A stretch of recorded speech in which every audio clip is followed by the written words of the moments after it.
அவரது உயிர்ப்பில் பங்கேற்க தகுதி பெறுமாறு எங்களுக்கு கனிவாய் அருள்கிறார். உம்மோடு தூயாவியாரின் ஒன்றைப்பெண் இறைவனாய் என்றென்றும் வாழ்ந்து ஆட்சி செய்கிற எங்கள் ஆண்டவர் திருமகனாகிய இயேசு கிறிஸ்து வழியாக உம்மை மன்றாடுகின்றோம்.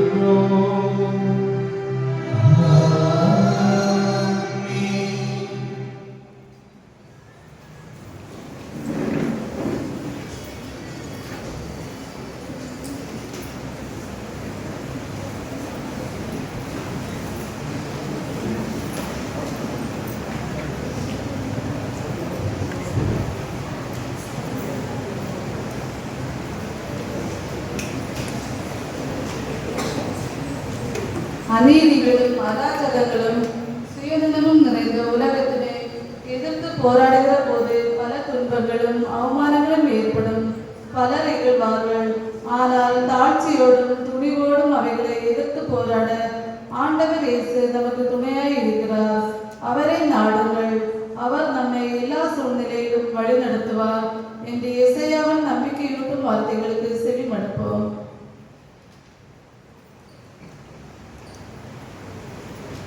நிந்தனை செய்வோருக்கு என் முகத்தை மறைக்கவில்லை, இழிநிலையை நான் அடையவில்லை என்று அறிவேன். இறைவாக்கினர் ஏசாயா நூலிலிருந்து வாசகம். 50ஆம் அதிகாரம் 4 முதல் 7 வரையிலான இறை சொற்றொடர். நலிந்தவனை நல்வாக்கால் ஊக்குவிக்கும் அறிவை நான் பெற்றிட ஆண்டவராகிய என் தலைவர் கற்றோனும் நாவை எனக்கு அனுப்புவார். காலைதோறும் அவர் என்னை கட்டி எழுப்புகின்றார். கற்போர் கேட்பது போல் நானும் செவியொடுக்க செய்கின்றார். ஆண்டவராகிய என் தலைவர் என் செவியை திறந்துள்ளார். நான் கிடந்தவர்களை விலகிச் செல்லவும் இல்லை. அடிப்போர்க்கு என் முதுகையும் தாடியையும் பிடுங்கோர்க்கு என் தாடையும் ஒப்புவித்தேன். நிந்தனை செய்வோர்க்கும் காரை மூடுவோர்க்கும் என் முகத்தை மறைக்கவில்லை. ஆண்டவராகிய என் தலைவர் துணை நிற்கின்றார். நான் அவமானம் அடைவதில்லை. என் முகத்தை கற்பாறை ஆக்கிக் கொண்டேன். இழிநிலையை நான் அடைவதில்லை என்று அறிவேன். இது ஆண்டவர் வழங்கும் அருள்வாக்கு.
இல்லாதவர்கள் கூட்டம் என்னை படைத்துக் கொண்டது.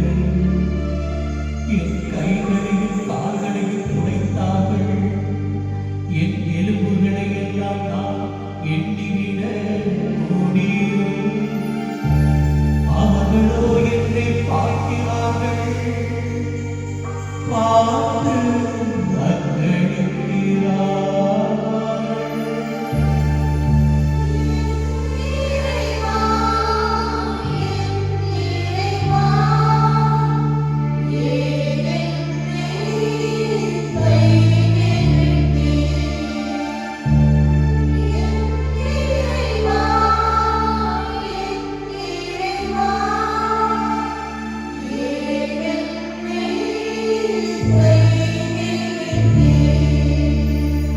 என் நாடிகளை தங்களுக்குள் பகிர்ந்து கொள்கிறார்கள். என் உடை மீது சீட்டு போடுகிறார்கள்.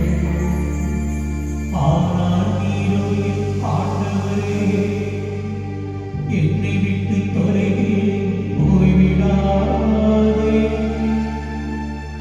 எனக்கு துணையாக நீர் எனக்கு உதவி புரிய விரைந்து வா.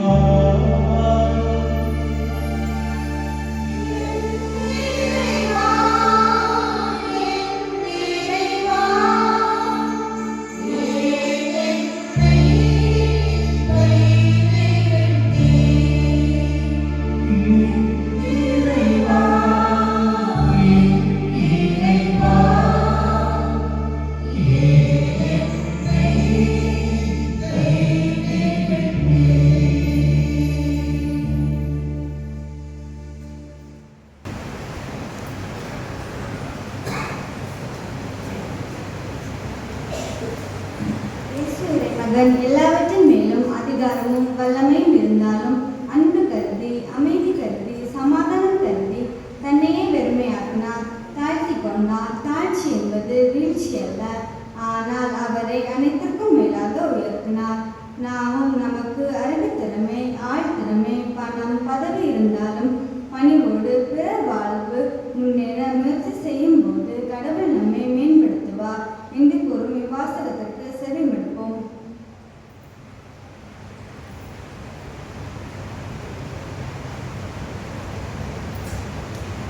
இரண்டாம் வாசகம். கிறிஸ்து தம்மையே தாழ்த்திக் கொண்டார், எனவே கடவுளும் கிறிஸ்துவை உயர்த்தினார். திருத்தூதர் பவுல் பிலிப்பியருக்கு எழுதிய திருமுகத்திலிருந்து வாசகம். 2ஆம் அதிகாரம் 6 முதல் 11 வரை உள்ள இறை வசனங்கள். கடவுள் வடிவில் விளங்கிய கிறிஸ்து கடவுளுக்கு இணையாய் இருக்கும் நிலையை வலிந்து பற்றிக் கொண்டிருக்க வேண்டியதொன்றாக கருதவில்லை. ஆனால் தம்மையே வெறுமையாக்கி அடிமையின் வடிவை ஏற்று மனிதருக்கு ஒப்பானார். மனித உருவில் தோன்றி சாவை ஏற்கும் அளவுக்கு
அனுப்பி கழுதையை அவிழ்த்து வர சொல்லி அக்கழுதையின் மீது அமர்ந்து மக்கள் கூட்டத்தினரோடு எருசலேமுக்குள் நுழையும் வரலாற்று நிகழ்வு நற்செய்தி நூலிலிருந்து வாசிக்க கேட்போம்.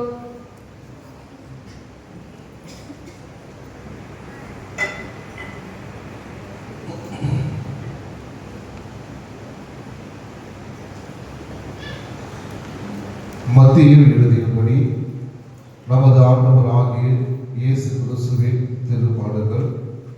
மத்தியில் எழுதிய நற்செய்தி அதிகாரம் 26 இறை வசனங்கள் 14 அதிகாரம் 27 இறை வசனம் 66 மத்தியில் எழுதிய நற்செய்தி அதிகாரம் 26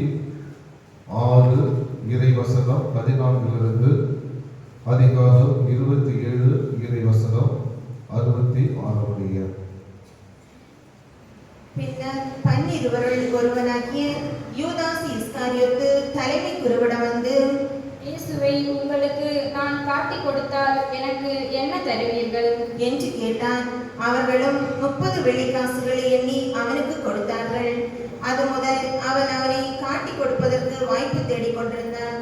புளிப்பற்ற அப்ப விழாவின் முதல் நாளில் சீடர்கள் இயேசுவை அணுகி வந்து, நீ பாஸ்கா விருந்துண்ண நாங்கள் எங்கே ஏற்பாடு செய்ய வேண்டும் என விரும்புகிறீர் என்று கேட்டார்கள். இயேசு அவர்களிடம், நீங்கள் புறப்பட்டு நகருக்குள் சென்று இன்னாரிடம் போய், எனது நேரம் நெருங்கி வந்துவிட்டது, என் சீடர்களோடு உன் வீட்டில் பாஸ்கா கொண்டாட போகிறேன் என போதகர் கூறினார் என சொல்லுங்கள் என்றார். இயேசு தங்களுக்கு பணித்தபடியே சீடர்கள் செயல்பட்டு பாஸ்கா விருந்துக்கு ஏற்பாடு செய்தார்கள். மாலை வேளையானதும் அவர் 12 பந்தியில் அமர்ந்தார். அவர்கள் உண்டு கொண்டிருந்த பொழுது அவர், உங்களில் ஒருவன் என்னை காட்டிக் கொடுப்பான் என உறுதியாக உங்களுக்கு சொல்லுகின்றேன் என்றார். அப்பொழுது அவர்கள் மிகவும் வருத்தமற்றவர்களாய், ஆண்டவரே, அது நானோ என ஒவ்வொருவரும் அவரிடம் கேட்கத் தொடங்கினார்கள். அதற்கு அவர், என்னுடன் பாத்திரத்தில் தொட்டு உண்பவனே என்னை காட்டிக் கொடுப்பவன். மாநில மகன் தம்மை பற்றி மறைநூல் எழுதியுள்ளபடியே போகிறார். ஆனால் ஐயோ, அவரை காட்டுக் கொடுக்கிறவனுக்கு கேடு. அம்மனிதன் பெறுவாதிருந்தால் அவனுக்கு நலமாயிருந்திருக்கும் என்றார். அவரை காட்டிக் கொடுத்த யூதாசும், ரபி, நானோ என அவரிடம் கேட்க இயேசு, நீயே சொல்லிவிட்டாய் என்றார். அவர்கள் உணவருந்திக் கொண்டிருந்த பொழுது இயேசு அப்பத்தை எடுத்து கடவுளை போற்றி அதை பிட்டு சீடருக்கு கொடுத்து, இதை பெற்று உண்ணுங்கள், இது எனது உடல் என்றார். பின்பு கிண்ணத்தை எடுத்து கடவுளுக்கு நன்றி செலுத்தி அவர்களுக்கு கொடுத்து, இதில் உள்ளதை அனைவரும் பருகுங்கள், ஏனெனில் இது எனது உடன்படிக்கையின் ரத்தம், பலருடைய பாவ மன்னிப்புக்காக சிந்தப்படும் ரத்தம். இனிமேல் என் தந்தையின் ஆட்சி வரும் அந்நாளில்தான் நான் உங்களோடு திராட்சைப்பழ ரசம் குடிப்பேன். அதுவரை குடிக்க மாட்டேன் என உங்களுக்கு சொல்லுகின்றேன் என்றார். அவர்கள் புகழ் பாடல் பாடிவிட்டு ஒலிவ மலைக்கு சென்றார்கள். அதன் பின்பு இயேசு அவர்களிடம், இன்றிரவு நீங்கள் அனைவரும் என்னை விட்டு ஓடி போவீர்கள், ஏனெனில் ஆயரை வெட்டுவேன். அப்பொழுது மந்தையில் உள்ள ஆடுகள் சிதறடிக்கப்படும் என மறைநூல் எழுதியுள்ளது. நான் உயிருடன் எழுப்பப்பட்ட பின் உங்களுக்கு முன்பே கலிலேயாவுக்கு போவேன் என்றார். அதற்கு பேதுரு அவரிடம், எல்லாரும் உம்மை விட்டு ஓடி போய்விட்டாலும் நான் ஒருபோதும் ஓடி போக மாட்டேன் என்றார். இயேசு அவரிடம், இன்றிரவு சேவல் கூவும் மும்முறை நீ என்னை மறுதலிப்பாய் என உறுதியாக உனக்கு சொல்லுகின்றேன் என்றார். பேதுரு அவரிடம், நான் உம்மோடு சேர்ந்து இறக்க வேண்டியிருந்தாலும் உம்மை ஒருபோதும் மறுதலிக்க மாட்டேன் என்றார். அவ்வாறே சீடர்கள் அனைவரும் சொன்னார்கள். பின்னர் இயேசு சீடர்களுடன் கெத்செமனி என்னும் இடத்திற்கு வந்தார். அவர், நான் அங்கே போய் இறைவன் வேண்டும் வரை இங்கேயே அமர்ந்திருங்கள் என்று அவர்களிடம் கூறி பேதுருவையும் செபதேயுவின் மக்கள் இருவரையும் தம்முடன் கூட்டி சென்றார். அப்பொழுது அவர் துயரமும் மனக்கலக்கமும் அடையத் தொடங்கினார். அவர், எனது உள்ளம் சாவு வரும் வரை ஆழ்த்துயிரம் கொண்டுள்ளது, நீங்கள் என்னோடு இங்கேயே தங்கி விழித்திருங்கள் என்று அவர்களிடம் கூறினார். பின்பு அவர் சற்று அப்பால் சென்று முகங்குப்புற விழுந்து, என் தந்தையே, முடிந்தால் இத்துன்ப கிண்ணம் என்னை விட்டு அகலட்டும், ஆனால் என் விருப்பப்படி அல்ல, உன் விருப்பப்படியே நிகழட்டும் என்று கூறி இறைவனிடம் வேண்டினார். அதன் பின்பு அவர் சீடர்களிடம் வந்து அவர்கள் உறங்கிக் கொண்டிருப்பதைக் கண்டு பேதுருவிடம், ஒரு மணி நேரம் கூட என்னோடு விழித்திருக்க உங்களால் கொள்ளவில்லையா? உங்கள் மனம் ஆர்வமுடையதுதான், ஆனால் உடல் வலுவற்றது. எனவே சோதனைக்கு உட்படாதிருக்க விழித்திருந்து இறைவனிடம் வேண்டுங்கள் என்றார். மீண்டும் சென்று, என் தந்தையே, நான் குடித்தாலன்றி துன்பக்கினம் அகல முடியாதென்றால் உமது திருவுளப்படியே ஆகட்டும் என்று இரண்டாம் முறையாக இறைவனிடம் வேண்டினார். அவர் திரும்பவும் வந்தபோது சீடர்கள் உறங்கிக் கொண்டிருப்பதைக் கண்டார். அவர்களுடைய கண்கள் தூக்க கலக்கமாய் இருந்தன. அவர் அவர்களை விட்டு மீண்டும் சென்று மறுபடியும் அதே வார்த்தைகளை சொல்லி மூன்றாம் முறையாக இறைவனிடம் வேண்டினார். பிறகு சீடர்களிடம் வந்து, இன்னும் உறங்கி ஓய்வெடுக்கின்றீர்களா? வாருங்கள், நேரம் நெருங்கி வந்துவிட்டது. மானிட மகன் பாவிகள் கையில் ஒப்புவிக்க இருக்கிறார். எழுந்திருங்கள், போவோம். இதோ என்னை காட்டிக் கொடுப்பவர் நெருங்கி வந்துவிட்டார் என்று கூறினார். இயேசு தொடர்ந்து பேசிக் கொண்டிருந்த பொழுது 12 ஒருவராகிய யூதாசு அங்கு வந்தான். அவனோடு குருக்களும் மக்களின் மூப்பர்களும் அனுப்பிய பெரும் கூட்டம் வாள்களோடும் தடிகளோடும் வந்தது. அவரை காட்டிக் கொடுக்க இருந்தவன், நான் ஒருவரை முத்தமிடுவேன், அவர்தான் இயேசு, அவரை பிடித்துக் கொள்ளுங்கள் என்று அவர்களுக்கு அடையாளம் சொல்லியிருந்தான். அவன் நேராக இயேசுவிடம் சென்று, ரபி வாழ்க என கூறிக்கொண்டே அவரை முத்தமிட்டான். இயேசு அவனிடம், தோழா, எதற்காக வந்தாய் என்று கேட்டார். அப்பொழுது அவர்கள் இயேசுவை அணுகி அவரை பற்றி பிடித்து கைது செய்தனர். உடனே இயேசுவோடு இருந்தவர்கள் ஒருவர் தமது கையை நீட்டி வாளை உருவி தலைமை குருவின் பணியாளரை தாக்கி அவருடைய காதை துண்டித்தார். அப்போது இயேசு அவரிடம், உமது வாளை அதன் முறையில் திருப்பிக் கொடு. ஏனெனில் வாளை எடுப்பவர் அனைவரும் வாளால் அழிந்து போவார். நான் என் தந்தையின் துணையை வேண்ட முடியாது என்று நினைத்தாய். நான் வேண்டினால் அவர் 12 பெரும் படைப்பிரிவுக்கு மேற்பட்ட வானதூதர்களை எனக்கு அனுப்பி வைப்பாரே. அப்படியானால் இவ்வாறு நிகழ வேண்டும் என்று மறைநூல் வாக்கு எவ்வாறு நிறைவேறும் என்றார். அவ்வேளையில் இயேசு மக்கள் கூட்டத்தை பார்த்து, கல்வனை பிடிப்பது போல் வாள்களோடும் தடிகளோடும் என்னை கைது செய்ய வந்திருக்கின்றீர்களே, ஏன்? நான் நாள்தோறும் கோவில் அமர்ந்து கற்பித்துக் கொண்டிருந்தேனே, நீங்கள் என்னை பிடிக்கவில்லையே. இறைவாக்கினர் எழுதியவை நிறைவேறவே இவை அனைத்தும் நிகழ்கின்றன என்றார். அப்பொழுது சீடர்கள் எல்லாரும் அவரை விட்டுவிட்டு தப்பி ஓடினார்கள். இயேசுவை பிடித்தவர்கள் அவரை தலைமை குரு கயபாவுடன் கூட்டி சென்றார்கள். அங்கே மறைநூல் அறிஞர்களும் மூப்பர்களும் கூடி வந்தார்கள். பேதுரு தொலையில் அவரை பின்தொடர்ந்து தலைமை குருவின் வீட்டு முற்றம் வரை வந்து வழக்கு முடிவை பற்றி தெரிந்து கொள்வதற்காக உள்ளே நுழைந்து காவலரோடு உட்கார்ந்திருந்தார். தலைமை குருக்களும் தலைமைச் சங்கத்தார் அனைவரும் இயேசுவுக்கு மரண தண்டனை விதிக்க அவருக்கு எதிராக பொய் சாட்சி தேடினர். பல பொய் சாட்சிகள் முன்வந்தும் ஏற்ற சாட்சி கிடைக்கவில்லை. இறுதியாக 2 முன் வந்தனர். அவர்கள், இவன் கடவுளுடைய திருக்கோவிலை இடித்து அதை 3 நாளில் கட்டி எழுப்ப என்னால் முடியும் என்றான் என்று கூறினார்கள். அப்பொழுது தலைமை குரு எழுந்து அவரிடம், இவர்கள் உனக்கு எதிராக கூறும் சான்றுக்கு மறுமொழி கூற மாட்டாயா என்று கேட்டார். ஆனால் இயேசு பேசாதிருந்தார். மேலும் தலைமை குரு அவரிடம், நீ கடவுளின் மகனாகிய மெசியாவா? வாழும் கடவுளின் பெயரால் ஆணையிட்டு சொல்லுமாறு உன்னிடம் கேட்கிறேன் என்றார். அதற்கு இயேசு, நீரே சொல்லுகின்றீர். மாநில மகன் வல்லவராம் கடவுளின் வலப்புறத்தில் வீட்டிருப்பதையும் வான மேகங்கள் மீது வருவதையும் இது முதல் நீங்கள் காண்பீர்கள் என உங்களுக்கு சொல்லுகின்றேன் என்றார். உடனே தலைமை குரு தம் மேலுடைய கிழித்துக் கொண்டு, இவன் கடவுளை பழித்துரைத்தான். இன்னும் நமக்கு சான்றுகள் தேவையா?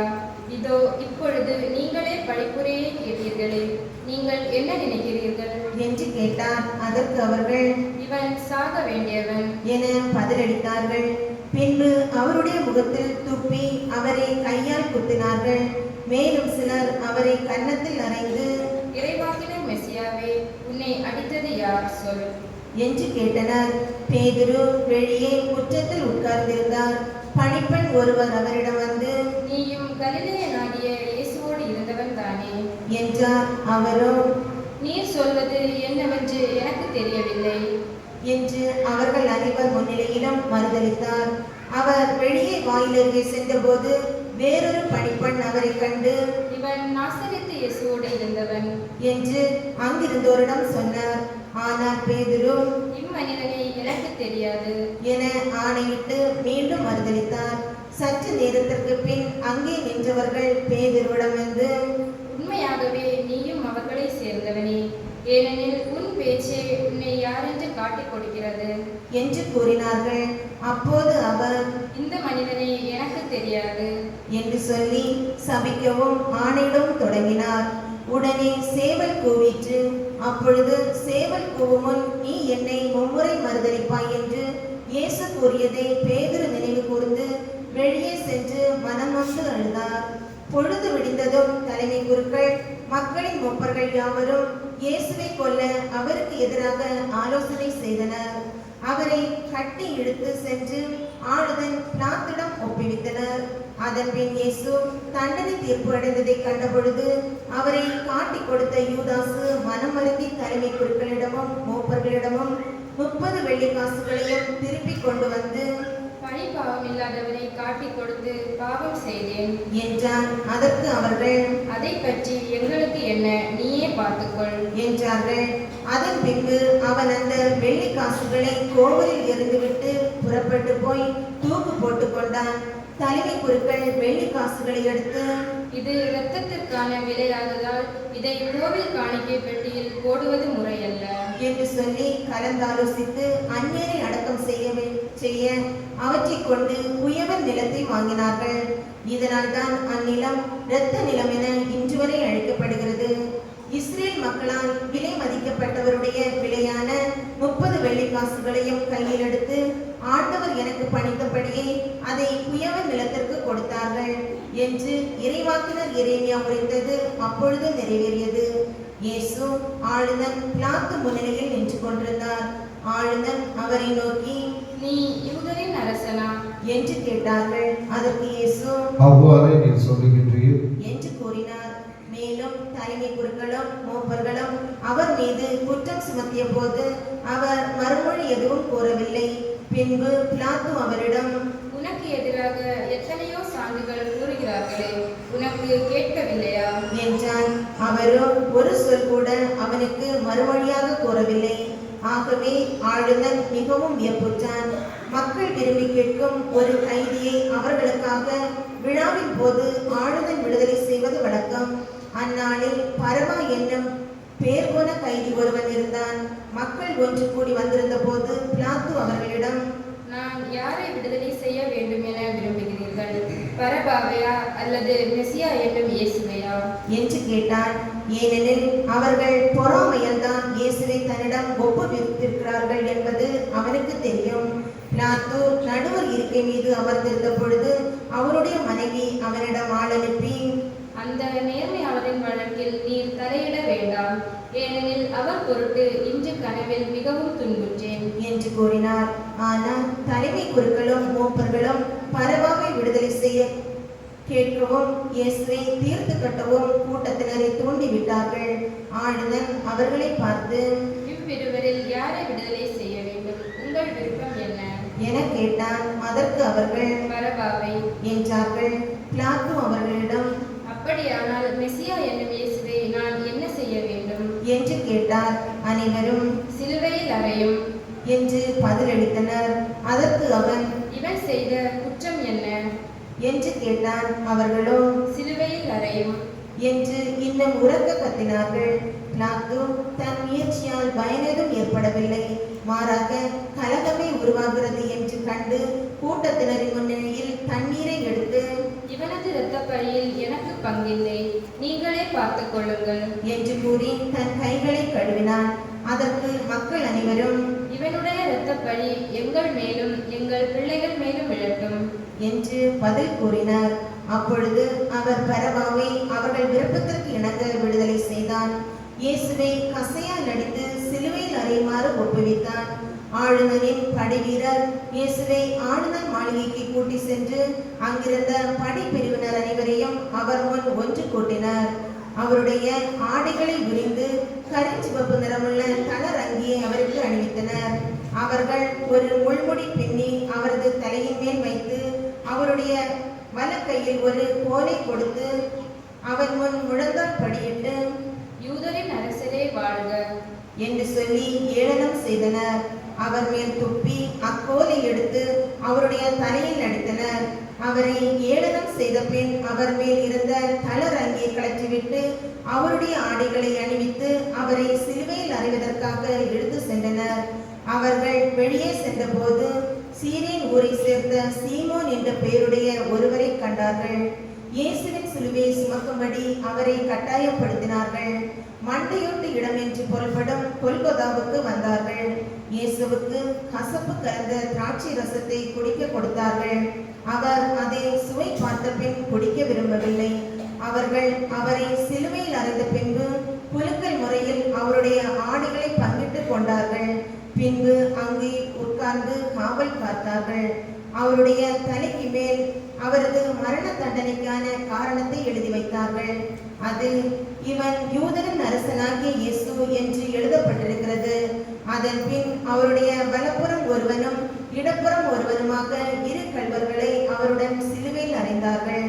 அவ்வழியே சென்றவர்கள் தங்கள் தலைகளை அசைத்து, கோவிலை இடித்து 3 நாளில் கட்டி எழுப்புகிறவனே, உன்னையே விடுவித்துக் கொள். நீ இறைமகன் என்றால் சிலுவையிலிருந்து இறங்கி வா என்று அவரை படித்துரைத்தார்கள். அவ்வாறே தலைமை குருக்கள் மறைநூல் அறிஞர்களுடனும் மூப்பர்களுடனும் சேர்ந்து அவரை ஏளனம் செய்தனர். அவர்கள், பிறரை விடுவித்தான், தன்னையே விடுவிக்க இயலவில்லை. இவன் இஸ்ரேலுக்கு அரசனாம். இப்பொழுது சிலுவையிலிருந்து இறங்கி வரட்டும்.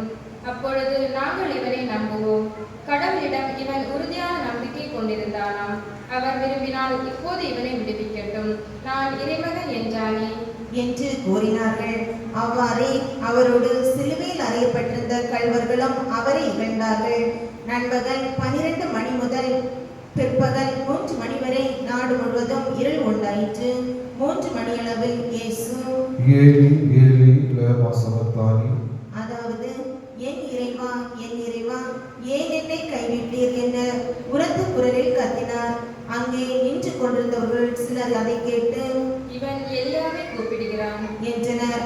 உடனே அவர்களுள் ஒருவர் ஓடி சென்று கடற்பஞ்சை எடுத்து புளித்த திராட்சை ரசத்தில் தோய்த்து அதை கோலில் மாட்டி அவருக்கு குடிக்க கொடுத்தார். மற்றவர்களோ, ஒரு எலியா வந்து இவனை விடுவிப்பாரா என்று பார்ப்போம் என்றார்கள். இயேசு மீண்டும் உரத்த குரலில் கத்தி உயிர் விட்டார். அனைவரும் உடன்பாடு எழுதுவோம்.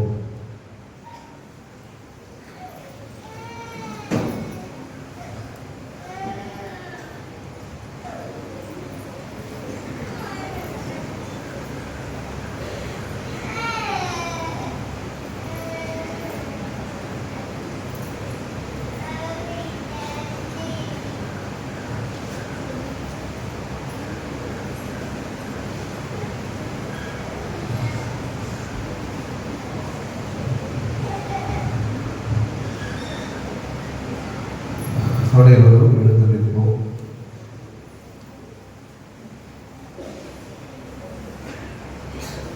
அதே நேரத்தில் திருக்கோவிலின் திரை மேலிருந்து கீழ்வரை 2ஆக கிழிந்தது. நிலம் நடுங்கியது. பாறைகள் பிளந்தன. கல்லறைகள் திறந்தன. இறந்த இறைமக்கள் பலரின் உடல்கள் உயிருடன் எழுப்பப்பட்டன. இயேசுவின் உயிர்த்தெழுதலுக்கு பின்பு இவர்கள் கல்லறைகளில் இருந்து வெளியே வந்து எருசலேம் திருநகரத்திற்கு சென்று பலருக்கு தோன்றினார்கள். 101 தலைவரும் அவரோடு இயேசுவை காவல் காத்தவர்களும் நிலநடுக்கத்தையும் நிகழ்ந்த யாவற்றையும் கண்டு மிகவும் அஞ்சி, இவர் உண்மையாகவே இறைமகன் என்றார்கள். கலிலேயாவிலிருந்து இயேசுவை பின்பற்றி அவருக்கு பணிவிடை செய்து வந்த பல பெண்களும் அங்கிருந்தார்கள். அவர்கள் தொலையில் நின்று உற்று நோக்கி கொண்டிருந்தார்கள். அவர்களிடையே மகதலா மரியாவும் யோசேப்பு யாக்கோபு ஆகியோரின் தாய் மரியாவும் செபதேயுவின் மக்களுடைய தாயும் இருந்தார்கள். மாலை வேளையானதும் அரிமத்தியா ஊரை சார்ந்த யோசேப்பு என்னும் பெயர் கொண்ட செல்வர் ஒருவர் அங்கே வந்தார். அவரும் இயேசுவுக்கு சீடராய் இருந்தார். அவர் பிலாத்திடம் போய் இயேசுவின் உடலை கேட்டார். பிலாத்தும் அதை கொடுத்துவிட கட்டளையிட்டான். யோசேப்பு அவ்வுடலை பெற்று தூய்மையான மெல்லிய துணியால் சுற்றி தமக்கென பாறையில் வெட்டியிருந்த புதிய கல்லறையில் கொண்டு போய் வைத்தனர். அதன் வாயிலில் ஒரு பெருங்கல்லை உருட்டி வைத்துவிட்டு போயினர். அப்பொழுது மகதலா மரியாவும் வேறொரு மரியாவும் அங்கே கல்லறைக்கு எதிரே உட்கார்ந்திருந்தனர். மறுநாள், அதாவது ஆயத்த நாளுக்கு அடுத்த நாள், தலைமை குருக்களும் பரிசேயர்களும் பிலாத்துவிடம் கூடி வந்தார்கள். அவர்கள், ஐயா, அந்த எத்தன் உயிருடன் இருந்த பொழுது 3 நாளுக்கு பின்பு நான் உயிருடன் எழுப்பப்படுவேன் என்று சொன்னது எங்களுக்கு நினைவில் இருக்கிறது. ஆகையால் 3 நாள் வரை கல்லறையை கருத்தாய் காவல் செய்ய கட்டளையிடும். இல்லையெனில் அவருடைய சீடர்கள் ஒருவேளை வந்து அவன் உடலை திருடி சென்றுவிட்டு இறந்த அவர் உயிருடன் எழுப்பப்பட்டார் என்று மக்களிடம் சொல்ல நேரிடும். அப்பொழுது முந்தின ஏமாற்று வேலையை விட பிந்தினது மிகுந்த கேடு விளைவிக்கும் என்றனர். அதற்கு பிலாத்து அவர்களிடம், உங்களிடம் காவல் வீரர்கள் இருக்கிறார்கள். நீங்களே போய் உங்களுக்கு தெரிந்தபடி கருத்தாய் காவல் செய்யுங்கள் என்றார். அவர்கள் போய் கல்லறையை மூடியிருந்த கல்லுக்கு முத்திரையிட்டு காவல் வீரரை கொண்டு கருத்தாய் காவல் செய்ய ஏற்பாடு செய்தார்கள். இது ஆண்டவர் வழங்கும் அருள் வாக்கு. இறைவா, உமக்கு நன்றி.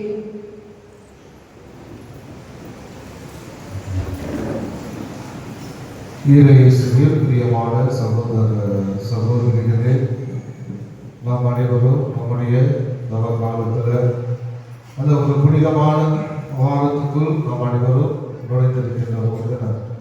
எல்லாரும் கொஞ்சம் டயர்டாக இருக்கிற மாதிரி இருக்குது அப்படியா? எல்லாம் கொஞ்சம் டயர்டாக இருக்கீங்க நீங்கள் இருக்கிறீங்களா இல்லையா? இல்லை, எனக்கு கண்ணை கொஞ்சம் தெரிஞ்சால் தெரியல. அதுக்கு நம்ம ஒரு வேலை 9 மணிக்கு எல்லா ஞாயிற்றுக்கிழமையும் திருப்பதி 8 மணி வரை உறங்கலாம் அப்படிதாங்க. இன்னைக்கு 7 மணிக்கெல்லாம் திருப்பலி. அதனால் எல்லாம் சீக்கிரம் எழுந்திருப்பீங்கன்னு நினைக்கிறேன். எழுந்து வந்து கொஞ்சம் பேர் டயர்டாக இருக்கிற மாதிரி இருக்கிறீங்க, பரவாயில்ல. ஒரு பையனை மேலே அப்படிதாங்க வந்து காலையில் ஒரு நல்ல வடையை டீயை சாப்பிட்டு அப்படிதாங்க நல்ல ஒரு வடையை டீயை சாப்பிட்டு ஒரு வாக்கிங் அப்படிதாங்க கையில் குழுத்தோலைகளை ஏற்றிக்கொண்டு மறுபடியாக நாம் வந்து இந்த ஒரு புனித வாரத்துக்குள் நாம் வந்து நுழைந்திருக்கின்றோம். இயேசுவில் பிரியமான சகோதரி, இது ஒரு வரலாற்று நிகழ்வாக நாம் வந்து இதை பார்க்கலாம். ஆண்டவர் இயேசு கிறிஸ்து எருசலேம் நகருக்குள் வருகின்றார். நிறைய பேர் வந்து வெயிட் பண்ணிக்கிட்டே இருந்தாங்க, எப்போ ஆண்டவர் எருசலேமுக்கு வருவாரா வரமாட்டாரா அப்படின்னு சொல்லி நிறைய பேர் காத்து கொண்டு இருந்தாங்க. போன வாரம் அந்த விவிலியத்தில் நாம் நற்செய்தியில் வாசித்தது எல்லாமே இயேசுவை பற்றி. இயேசுவை பிடிக்க முயற்சி செய்தார்கள், இயேசுவை கொலை செய்த முயற்சி செய்தார்கள். ஆனால் அவங்க என்ன பண்ணாங்க, அது வந்து அந்த இடத்தை விட்டு சென்று விட்டார் என்ற ஒரு நற்செய்தி வாசகத்தில் போன வாரம் முழுமையாக நம்ம வந்து வாசித்துக் கொண்டிருந்தோம். அவ்வாறு வாசித்துக் கொண்டிருக்கும் பொழுது அந்த தலைமை சட்ட அறிஞர்கள், விவிலிய அறிஞர்கள், யூதர்கள் எல்லாம் எதிர்பார்க்கிறாங்க, எப்படி இருந்தாலும் அவர் வந்து பாஸ்கா திருவிழா கொண்டாட கண்டிப்பாக எருசலேமுக்கு வந்துதான் ஆக வேண்டும் என்று அவர்கள் காத்து கொண்டிருக்கிறார்கள். ஆள் அனுப்பி தேடிக்கொண்டிருக்கிறார்கள். ஆனால் ஆண்டவர் இயேசு கிறிஸ்து எருசலேமுக்குள் நுழைகின்ற ஒரு நிகழ்வு தான் இந்த நாள் நிகழ்வாக மாறுகிறது.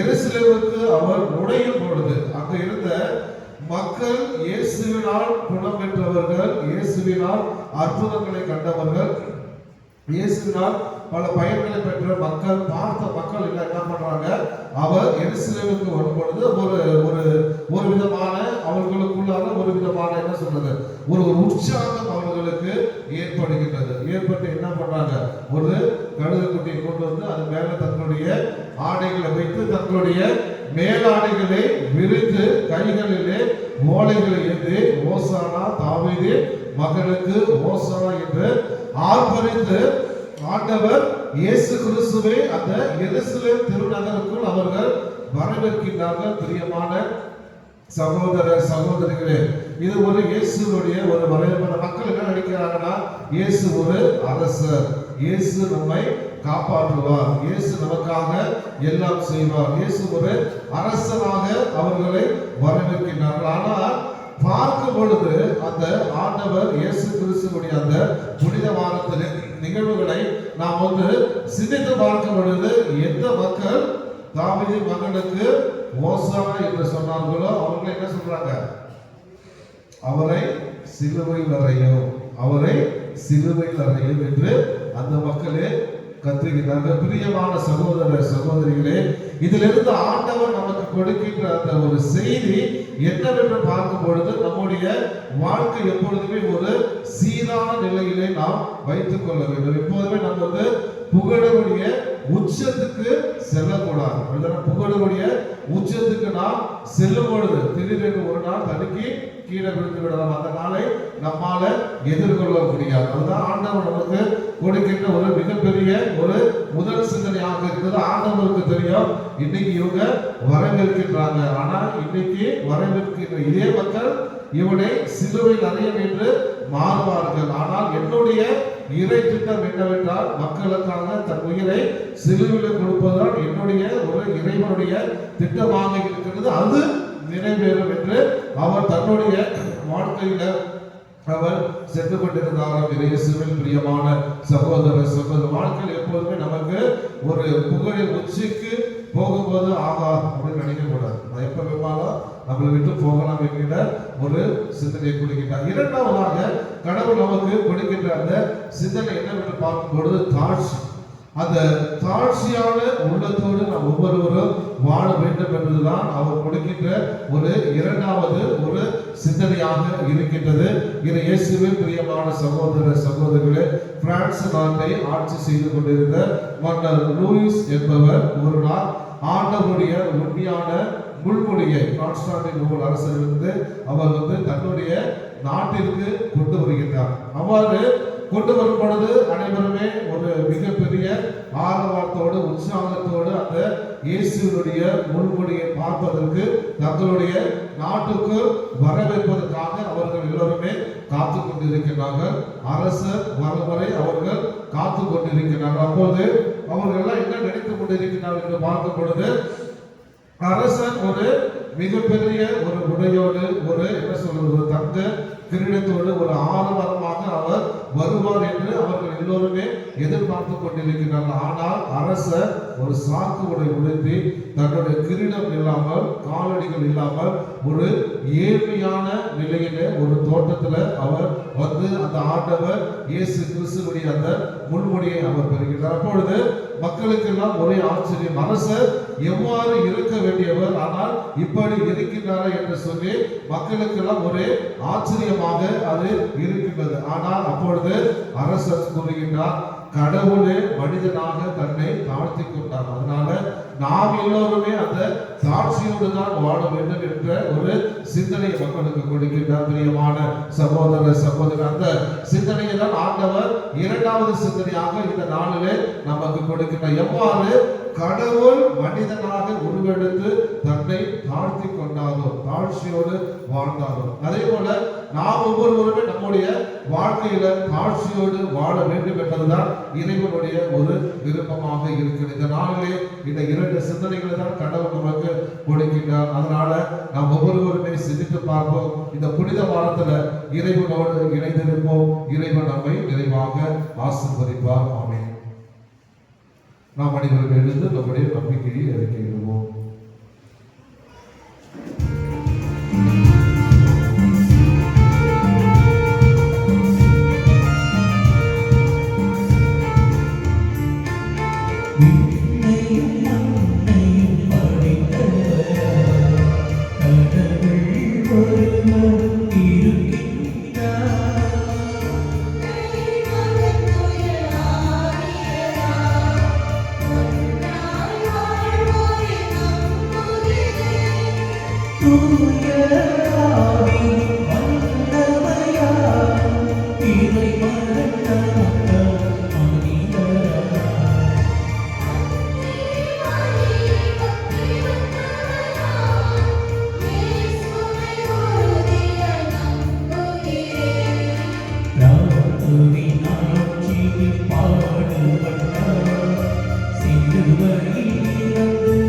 அடக்கப்பட்டார்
தெய்வமே, திருச்சபையை வழிநடத்தும் திருத்தந்தை, ஆயர்கள், குருக்கள் மற்றும் துறவரத்தார் அனைவரையும் ஆசீர்வதியும். அவர்கள் ஆற்றும் பணி, வாழ்வில் சந்திக்கும் துன்பத் துயரங்கள் மற்றும் இடையூறுகள் போன்றவைகளில் உடனிருந்து அவர்களை காத்து வழிநடத்தியருள இறைவா உம்மை மன்றாடுகிறோம். ஆண்டவரே, எங்கள் மன்றாட்டை கேட்டருளும். இரக்கமுள்ள இறைவா, புனித வாரத்தில் நுழைகின்ற நாங்கள் உமது பாடுகளையும் இறப்பையும் சிந்தித்த எங்கள் வாழ்க்கையில் மாற்றம் கண்டு எங்களுடைய பாவ வாழ்க்கையை களையவும் உமது அருளின் துணையால் புதிய சமுதாயத்தை உருவாக்கி உமக்கேற்றவர்களாய் வாழவும் வேண்டிய வரமருள இறைவா உம்மை மன்றாடுகின்றோம். ஆண்டவரே, எங்கள் மன்றாட்டை கேட்டருளும். தமது கீழ்ப்படுதலின் மூலம் விண்ணவர் மன்னவர் கீழுலகோர் அனைவரும் மண்டியிடும் உயர் நாமத்தை பெற்றவரான நம் ஆண்டவர் இயேசு கிறிஸ்துவின் திருப்பாடுகளை தியானிக்கும் நாங்கள் அனைவரும் இறை திருவுள்ளத்திற்கு பணிந்து எம் வாழ்வில் சந்திக்கிற துன்பங்களை ஏற்றுக்கொள்ளும் கீழ்ப்படிதல் மூலமாக உயர்நிலையை அடைந்திட வேண்டும் என்று இறைவா உம்மை மன்றாடுகின்றோம். ஆண்டவரே, எங்கள் மன்றாட்டை கேட்டருளும். பாராளும் அருளனே எம் இறைவா, நாட்டிற்காகவும் நாட்டை ஆளுகின்ற தலைவர்களுக்காகவும் மன்றாடுகின்றோம். அவர்களை நிறைவாய் ஆசீர்வதியும். அவர்கள் தன்னலத்தோடு வாழாமல் தங்களை தேர்ந்தெடுத்த மக்களின் தேவைகளை நிறைவேற்றவும் நாடு வளமும் நலமும் பெற அவர்கள் உழைக்கவும் அவர்களுக்கு நல் மனத்தை தந்தருட இறைவா உம்மை மன்றாடுகின்றோம். ஆண்டவரே, எங்கள் மன்றாட்டை கேட்டருளும். இவ்வாலயத்தில் ஒன்று கூடி நீண்டதொரு பாடுகளின் வரலாற்றை வாசிக்க கேட்ட நாங்களும் இந்த திருநிகழ்வுக்கு வர முடியாமல் தவிக்கும் நோயாளிகள், முதியவர்கள் மற்றும் வரமனமில்லாமல் இருக்கும் கடின உள்ளத்தார் ஆகிய அனைவருக்காகவும் தான் இந்த சொல்லன்னா பாடுகளை அனுபவித்தீர் என்பதை உணர்ந்திடவும் துயர்மிகு உமது திருப்பாடுகளின் பலனாக முழுமையான மனமாற்றத்தையும் நிறைவான மற்றும் நிலையான வாழ்விற்கான அருள்வரத்தையும் பெற்றிட வேண்டும் என்று இறைவா உம்மை மன்றாடுகிறோம். ஆண்டவரே, எங்கள் மன்றாட்டை கேட்டருளும். கண்களை மூடி கரங்களை குறித்து நம்முடைய தனிப்பட்ட தேவைக்காக ஒன்று கொடுத்து ஜெபிப்போம். இதோ தகவியான காலை பொழுதை ஆசீர்வதிக்கிற ஆண்டவர் இந்த நாளிலே நம்ம ஒருவரை நிறைவாக ஆசீர்வதிக்க இருக்கிறார். இதோ அந்த குருத்தோழர் பவனியில நாம் எல்லோருமே கலந்து கொண்டு நம்முடைய புனித வாரத்தின் ஒரு தொடக்க நிகழ்வாக இந்த நாளிலே நாம் நுழைந்திருக்கின்றோம். இந்த புனித வாரத்தில் நாம் காலடி எடுத்து வைத்திருக்கின்றோம்.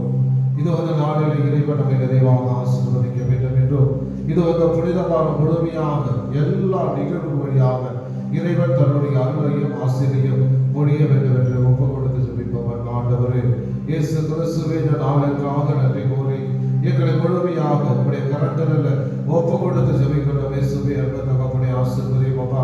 இதோ உடைய பாடங்களை இன்னும் அதிகமாக உருக்கமாக சிந்திக்க போகிறோம் அப்பா. ஆசீர்வதியும் ஆண்டவரே.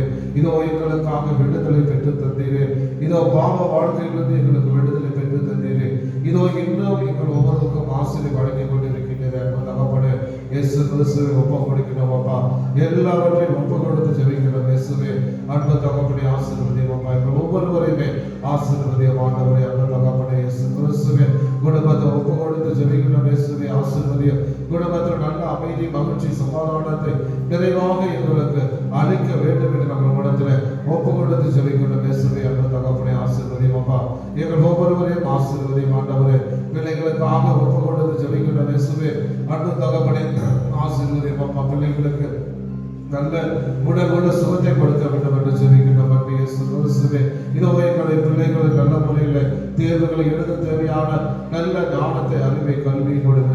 பொது தேர்வு எழுதி கொண்டிருக்கின்ற பிள்ளைகளை ஆசீர்வதித்து பொது தேர்வுகளை அதிக மதிப்பெண்களோடு வெற்றி பெற ஆசீர்வதிக்க வேண்டும் என்று நம்ம இடத்துல ஒப்பு கொடுத்து ஜெபிக்கிறோம் அப்பா. ஆசீர்வதியும் ஆண்டவரே. இதோ நாங்கள் செய்கிற எல்லா வேலைகள், தொழில்களை கலந்துள்ள ஒப்பு கொடுத்து ஜெபிக்கிறோம். இயேசுவே, அன்பு தகப்பனே, ஆசீர்வதியும் அப்பா. இதோ உடைய வல்லமையினால நிரப்பும் இயேசுவே. இதோ நாங்கள் ஒவ்வொருவரும் நல்ல வேலை வாய்ப்புகளை பெற்று எங்கள் குடும்ப பொருளாதாரம் முன்னேற ஆசீர்வதிக்க வேண்டும் என்று ஜெபிக்கிறோம். இன்னும் அதிகமாக குடும்பத்தை விட்டு பிரிந்து வெளிநாடுகள், வெளி ஊர்கள், வெளி மாநிலங்களில் பணியாற்றிக் கொண்டிருக்கிற எல்லாரையுமே ஒப்பு கொடுத்து ஜெபிக்கிற இயேசுவே அன்பு தகப்பனே ஆசீர்வதியும் அப்பா. இது அவர்களுக்கு நல்ல வேலை வாய்ப்புகளை கொடுக்க வேண்டும் என்று ஜெபிக்கின்றோம். பல்வேறு விதமான தொழில் செய்து கொண்டிருக்கின்ற பிள்ளைகளை ஆசீர்வதித்து தொழில் வேறு விதமாக வளர்ச்சி அடைய உங்களுடைய வல்லமையால் நிரப்ப வேண்டும் என்று ஜெபிக்கின்றோம். அன்பு தகப்பனே இயேசு கிறிஸ்துவே அற்புதங்கள் அதிசயங்கள் செய்கின்றவரே, இதோ எங்களுடைய உடற்பட சுகத்திற்காக ஒப்பு கொடுத்து ஜெபிக்கின்றோம். எங்கள் உடலை வாட்டி வளைத்துக் கொண்டிருக்கின்ற எல்லா விதமான நோய்கள், வலிகள், வேதனைகள், பிணிகள் எல்லாவற்றையுமே ஒப்பு கொடுத்து ஜெபிக்கின்றோம். இயேசுவே அன்பு தகப்பனே ஆசீர்வதியும் அப்பா.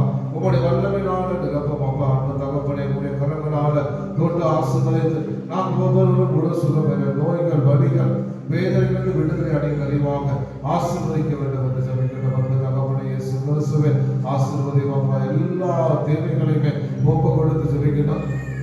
இவர்களுடைய குடும்பத்திலிருந்து வேலைக்காக ஜெபிக்கின்ற பிள்ளைகளை ஆசீர்வதித்து வேலை வாய்ப்புகளை கொடுங்க. திருமணத்திற்காக ஜெபித்துக் கொண்டிருக்கின்ற பிள்ளைகளை ஆசீர்வதித்து திருமண வரங்களை கொடுங்க. அன்பு தகப்பனே இயேசு கிறிஸ்துவை குழந்தை செல்வதற்காக ஒவ்வொரு நாளும் ஜெபித்துக் கொண்டிருக்கின்ற பிள்ளைகளை ஆசீர்வதித்து குழந்தை செல்வத்தை கொடுக்க வேண்டும் என்று ஜெபிக்கிறோம். அன்பு தகப்பனே இயேசுவே ஆசீர்வதியும் அப்பா. புனித வாரத்துல எங்க பக்கம் நடக்கின்ற எல்லா நிகழ்வுகளும் நல்ல முறையாக நடக்கிற ஆசீர்வதிக்க வேண்டும் என்று ஜெபிக்கின்றோம். இதோ குடும்பத்தில் நாங்கள் எடுக்கின்ற எல்லா காரியங்களும் கைகூடி வர வேண்டும் என்று ஜெபிக்கின்றோம். இயேசுவே அன்பு தகப்பனே ஆசீர்வதியும் அப்பா. எல்லாவற்றையும் ஆசீர்வதித்து உங்களுடைய வல்லமையான தூய ஆவியின் வல்லமையான வழிநடத்துகிற ஆகிய இயேசு கிறிஸ்து வழியாக என்று ஆடுகின்றோம்.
அன்புமிக்க சகோதர சகோதரிகளே, உங்களுடைய என்னுடைய மாலைப்பள்ளி எல்லாம் வல்ல தந்தையாக இறைவனுக்கு ஏற்றதாக ஜெபியுங்கள்.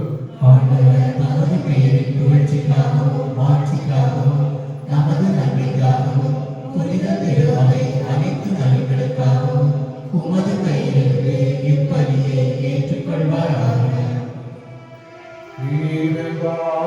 ஒரே திருமகளின் பாடுகளும் நீரியம் மீது கொண்டுள்ள இரக்கங்களை வருவதாக எங்கள் செயல்களால் தகுதியற்றவர்களாய் இந்த ஒரே பலியினால் ஒவ்வொரு இரக்கத்தை முன்கூட்டிய நாங்கள் கண்டுணர்வோம்.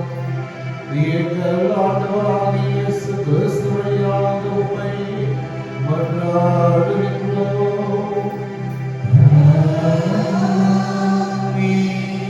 ஆண்டவர் உங்களோடு இருப்பாராக.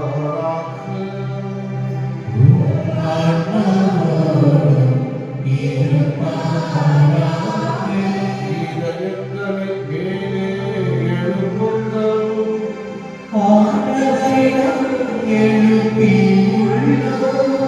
இறைவனாகிய ஆண்டவருக்கு நன்றி கூறுவோம்.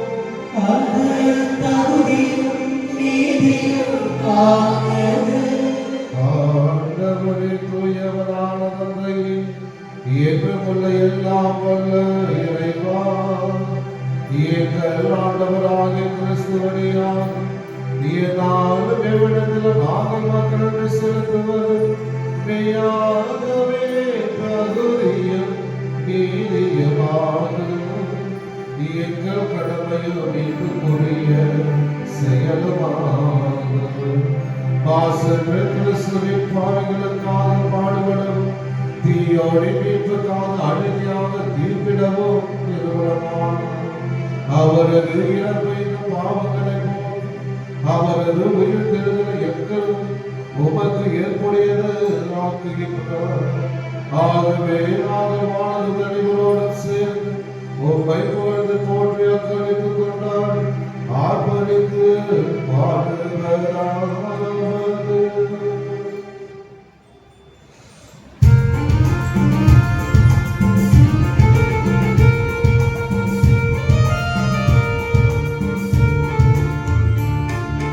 தூயவர் தூயவர் தூயவர் ஆபரிகளின் கடவுளாம் ஆண்டவர்.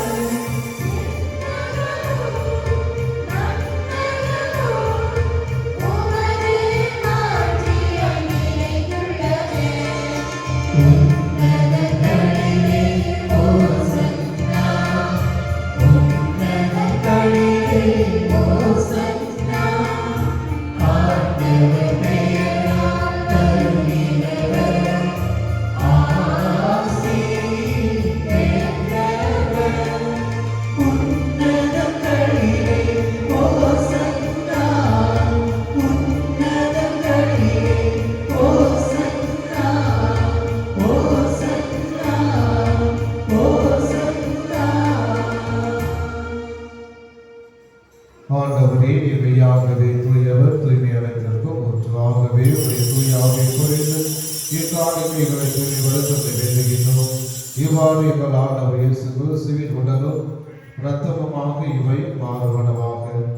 அவர் பாடுபட உலகம் கடிந்து தம்மை கையளித்த போது அப்பத்தை எடுத்து நன்றி செலுத்தி அதை பிட்டு தம் சீடர்களுக்கு அளித்து அவர் கூறியதாவது: அனைவரும் இதிலிருந்து பெற்று உண்ணுங்கள், ஏனெனில் இது உங்களுக்காக கையளிக்கப்படும் என் உடல்.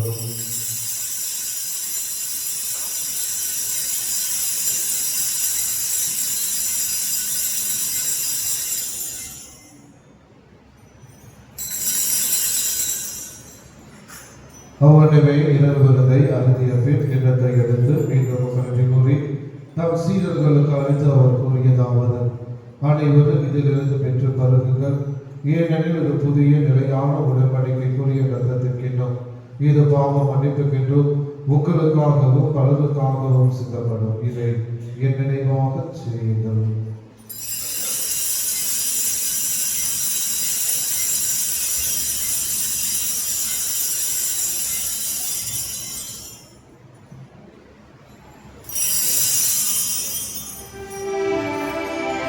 நம்பிக்கையில் மாறை பொருள் ஆண்டவரே, நீர் வருமளவும் உமது இறப்பினை அறிக்கையிடுகின்றோம். உமது உயிர்ப்பினை எடுத்துரைக்கின்றோம். ஆகவே ஆண்டவரே, நாங்கள் கிறிஸ்துவின் இறப்பினையும் உயிர்ப்பினையும் நினைவு கூர்ந்து வாழ்வதரும் அப்பத்தையும் மீட்பதற்கும் கிடைத்து ஒப்பு கொடுக்கின்றோம். ஓ திருவன் என்று ஒழிய முறைய தகுந்தவர்கள் எங்களை ஏற்றுக்கொண்டேன், எனவே மக்களிடம் செலுத்துகின்றோம். மேலும் கிறிஸ்துவின் உடலிலும் ரத்தத்திலும் பங்கு கொள்ளுவைகளை தூய ஆவியாரோடு சேர்க்க வேண்டும் என உங்களை தாழ்மையுடன் கொண்டாடுகின்றோம். ஆண்டவரே, உலகிற்கும் பரவிற்கும் உமது திருவருள் நினைவு கூர்ந்தாலும் எங்கள் திருத்தந்தையிலேயோ எங்கள் ஆயர் ஆழ்வர் எல்லா தொழில்களையும் அனைவரோடு உமது திருவை அன்பின் நிறைவு பெற செய்தார்கள். மேலும் உயிர்த்தெழும் இது நோக்குடன் துயில் கொள்ளும் எங்கள் சகோதர சகோதரிகளையும் இறந்தோர் அனைவரையும் இரக்கத்துடன் நினைவு கூர்ந்து உமது திருமுக ஒளிகள் ஏற்றவர்களும் எங்கள் அனைவர் மீது விளக்கமாயிரும். கடவுளின் கன்னி தாயான புனித மரியா, அவருடைய கணவரான புனித யோசேப்பு, புனித திருத்தூதர்கள், இவ்வுலகில் உகந்தவராய் இருந்தோர் ஆகிய புனித அனைவருடனும் நாங்கள் நிலைவாழ்வை பங்கு கொள்ள தகுதி பெற்று ஓ திருமகன் இயேசு கிறிஸ்து வழியாக உம்மை புகழ்ந்தேத்து வரமருள உம்மை மன்றாடுகின்றோம்.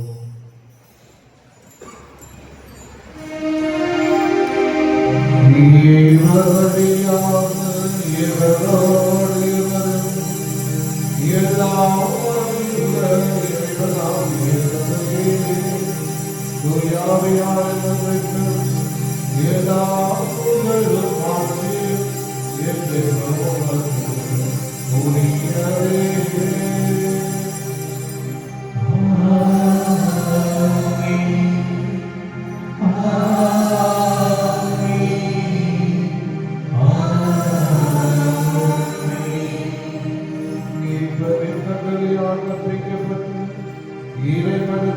பயிற்சி பெற்ற நாம் அனைவரும் துணிந்து பாடுவோம். விண்ணுலகில் இருக்கிற எங்கள் தந்தையே, உமது பெயர் தூயதென போற்றுக. உமது ஆட்சி வருக. உமது திருவுளம் விண்ணுலகில் நிறைவேறுவது போல மண்ணுலகில் நிறைவேறுக. எங்கள் அன்றாட உணவை இன்று எங்களுக்கு தாரும். எங்களுக்கு எதிராக குற்றம் செய்வோரை நாங்கள் மன்னிப்பது போல எங்கள் குற்றங்களை மன்னியும். எங்களை சோதனைக்கு உட்படுத்தாதேயும். தீமையிலிருந்து எங்களை விடுவித்தருளும். ஆண்டவரே, தீமை அனைத்திலும் இருந்து எங்களை விடுவித்து என் கருவானாய் அமைதியை கனிவுடன் உம்மை மன்றாடுகின்றோம். உமது இரக்கத்தின் உதவியால் நாங்கள் பாவத்திலிருந்து எப்பொழுதும் விடுதலை பெற்று யாதொரு கலக்கமின்றி நலமாயிருப்போமாக. நாங்கள் எதிர்நோக்கி இருக்கும் நேரத்திற்காக எமைப்பராகிய இயேசு கிறிஸ்துவின் வருகைக்காகவும் காத்திருக்கின்றோம். ஏனெனில் ஆட்சியும் வல்லமையும் ஆட்சியும் என்றென்றும் உமதே. ஆண்டவரே இயேசு கிறிஸ்துவே, அமைதியை உங்களுக்கு விட்டு செல்கின்றேன், என் அமைதியை உங்களுக்கு அளிக்கின்றேன் என்று திருத்தூதர்களுக்கு மொழிந்தீரே. எங்கள் குற்றம் குறைகளை பாராமல் நாங்கள் உண்மையில கொண்டுள்ள நம்பிக்கையை கண்டோம். எங்கள் ஒவ்வொருவருக்கும் அமைதி ஒற்றுமையை வளர்க்கிறாங்க என்றென்று வாழ்ந்து ஆட்சி செய்கின்றவர் நீரே. ஆமென். ஆண்டவருடைய அமைதி உங்கள் அனைவரோடு இருப்பதாக. ஆன்மாவோடு இருப்பதாக. ஒருவருக்கு ஒருவர் அமைதியை பகிர்ந்து கொள்வோம்.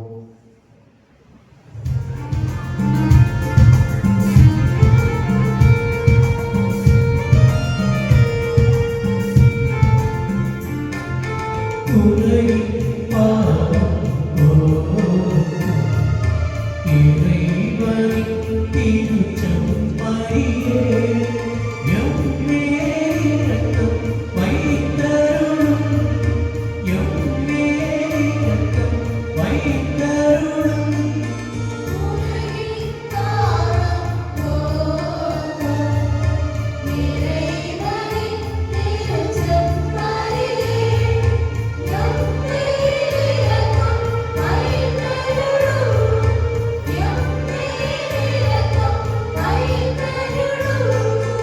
உலகின் பாவம் போக்கும் இறைவனின் திருச்செம்மறியே, எமக்கு அமைதி தந்தருளும்.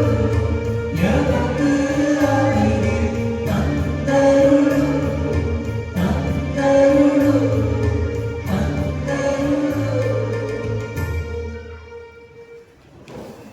இதோ இறைவனுடைய சன்னதி, ஒரே உலகின் பாவங்களை போக்குகின்றவர். இந்த சமரின் திருவிருதுக்கு அழைக்கப்பட்ட நாம் அனைவரும் பேர் பெற்றோர்.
இயேசுவில் பிரியமான சகோதர சகோதரிகளே, இன்றைய வழிபாட்டை சிறப்பித்த அன்பியங்களுக்கும் அதை ஒருங்கிணைத்த வழிபாட்டு குழுவினருக்கும் நன்றிகளையும் பாராட்டுகளையும் தெரிவித்துக் கொள்கின்றோம். அதே போல எல்லாருமே மிக சிறப்பாக செயல்பட்டிருக்கிறார். நேற்றிலிருந்து நாங்கள் பார்த்து கொண்டிருக்கிறீர்கள். அது குருத்தோல வெற்றுதா இருக்கலாம், கற்றுதா இருக்கலாம், அல்லது சாலையோரங்களில் நம்முடைய இடங்களை தூய்மை செய்வதாக இருக்கலாம். எல்லோருமே நல்ல முறையில் நீங்கள் எல்லா அன்பியங்களும் யாரையும் குறை சொல்ல முடியாது. அப்படிதானே? எல்லா அன்பியங்களும் இன்னைக்கு ஓலம் பக்கத்தில் அன்பியது கொஞ்சம் கொடுக்கணும் கொடுக்க மாட்டாங்க.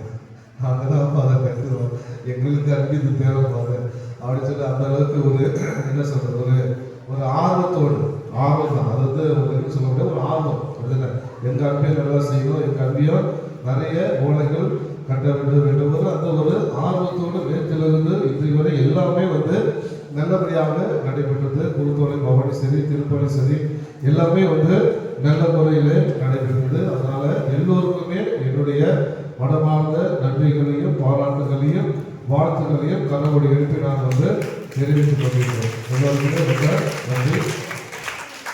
அதே போல அந்த ஏழாம் நன்றி அந்த திருப்பலி ஏற்பாடுகள் நல்ல முறையில் அங்கே செய்திருந்தார்கள். அங்கே டீயும் மற்றும் வடையும் வாங்கிய குடும்பத்தாருக்கு அவர்களும் நன்றி சொல்றாங்க. காலைல 6:15 போன ஒரு டீ கொடுப்பாங்களா அப்படின்னு டீ இருக்கிறாங்க. ஆனால் லேட்டாக வந்தாலும் லேட்டஸ்டாக உளுந்து வடையோடு வந்துருச்சு.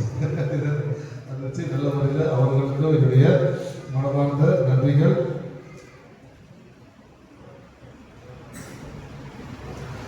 பசங்களுக்கு ரொம்ப டவுட்டாக இருக்குது. நான் புனித வரல, வருஷத்துக்கு ஒரு டைம் வரல, எப்போ என்ன செய்யணும்னு தெரியல, சந்தேகமாக இருக்கிறது. உயிர்ப்பு ஞாயிறை சிறப்பிக்கின்றவர்கள் சங்கங்கள் மற்றும் இயக்கங்கள், பிரியமானவர்கள் சங்கங்கள் இயக்கங்கள் இருக்கிறீங்க எல்லாத்துலேயும் அவருடைய அமைப்புகள் நம்ம இருந்தவர்கள். அதனால சங்கங்கள் இயக்கங்களை இருக்கின்றவர்கள் நீங்கள் அனைவரும் சேர்ந்து இதை இந்த திருப்பலியை நடக்குமாறு உங்களை அப்போடு கேட்டுக்கொள்கின்றேன்.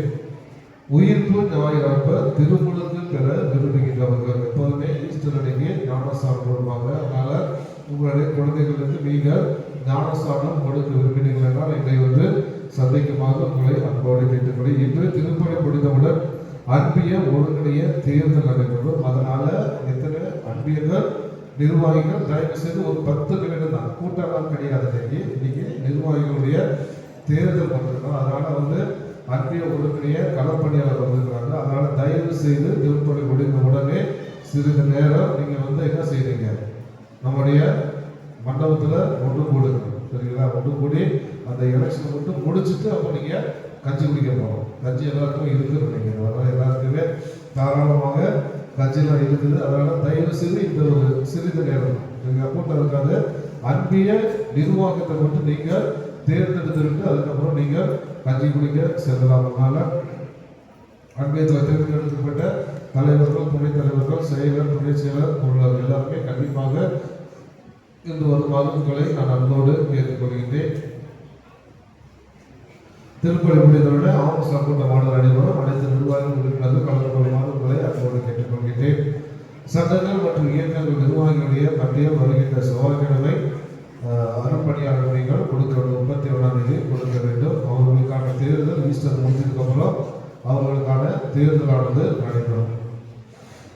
தவக்கால ஊழியர் அன்பிய நிர்வாகிகள் அன்பிய மக்களுக்கு சேர்ந்தறிந்து உயிர்ப்பு திருப்பலி போது கொடுக்குமாறு உங்களை அன்போடு கேட்டுக்கொள்கின்றேன். பெரிய விழாவில் திருப்பலியானது இரவு 7 மணிக்கு ஆரம்பமாகும். பெரிய விழாவில் நீங்கள் திருப்பலி முன்னரே முன்னவாசம் முன்னரே அதெல்லாமே நீங்கள் கேட்டு வழிபாட்டு பொழுது வாங்கிங்க. திருப்பலி முடிந்தவர்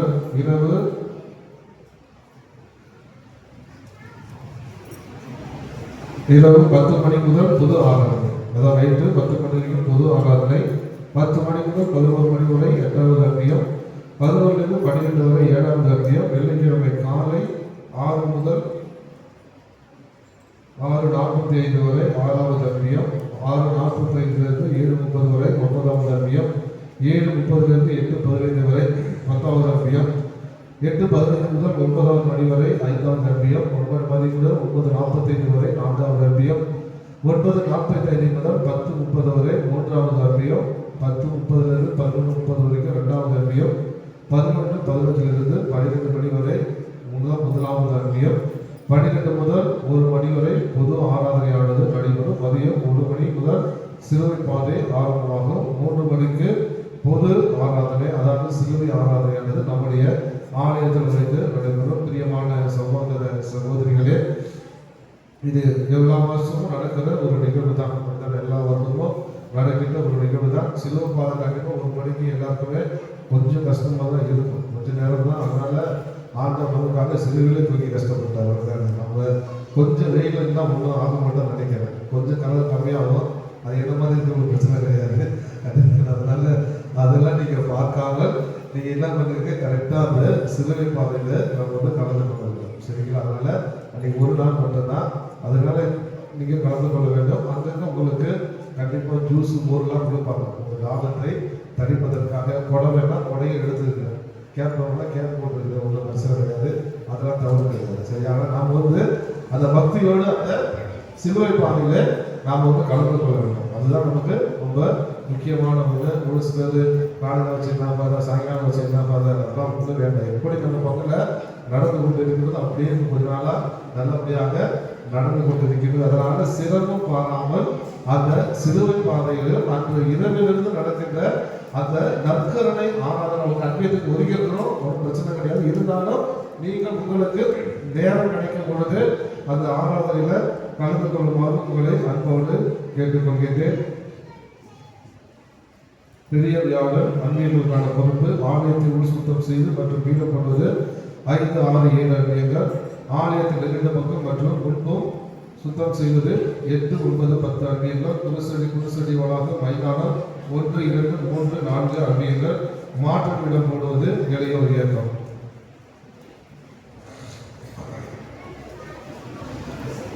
மூன்றாவது படி தேவ சமயம் அன்பியத்தில் அன்பிய கூட்டமானது இன்று மாலை 6:30 மணிக்கு திரு ராமசுவாமி திருமதி பிரேமா அவர்களுடைய இல்லத்தில் வைத்து நடைபெறும்.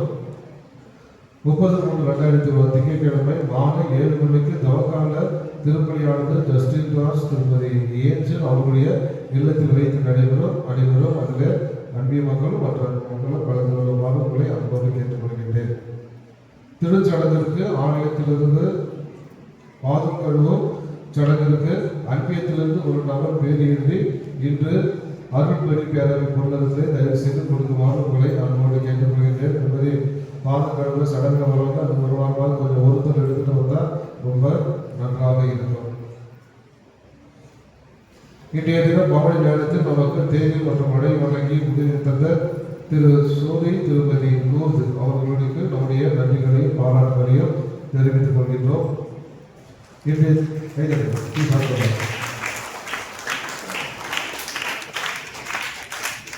தினம் நமக்காக கட்சி தந்து உதவிய திரு எபினேசர் லாரன்ஸ் திருமதி நிர்மலா, திரு ஷேஜு திருமதி மேரி நிஷா குடும்பத்தாருக்கு அவர்களுக்கு நம்முடைய நன்றிகளை உரித்தாக்கிக் கொள்கின்றோம்.